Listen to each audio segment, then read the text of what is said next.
ঢাকাই চলচ্চিত্রে কিং খান খ্যাত শাকিব খান বরাবরই আলোচিত হয়ে আসছে। মিডিয়ার পাশাপাশি মিডিয়ার বাইরেও বেশ আলোচিত এই কিং খান। এবার অনন্য মামুন পরিচালিত চালবাজে অভিনয় করবেন শাকিব খান।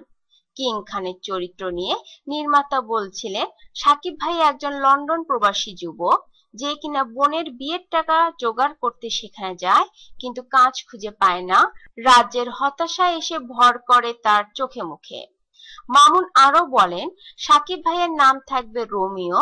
শুভশ্রীর সাথে তার লন্ডনেই পরিচয় হয়। বর্তমানে চালবাজের গল্প লেখা হচ্ছে। মামুন বললেন, সিনেমাটির রিমেক, তবে কোন সিনেমার রিমেক এটা এখন বলতে চাচ্ছি না।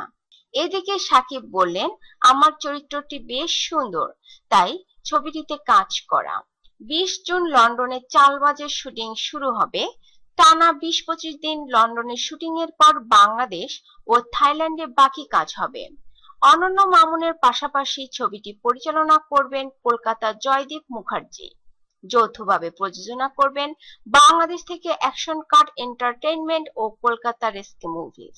এদিকে শাকিব শুভশ্রীর অন্য ছবি নবাবের টিজার প্রকাশিত হয়েছে শুক্রবার। জয়দীপ মুখার্জি পরিচালিত ছবিটি এই ঈদে মুক্তি পাবে।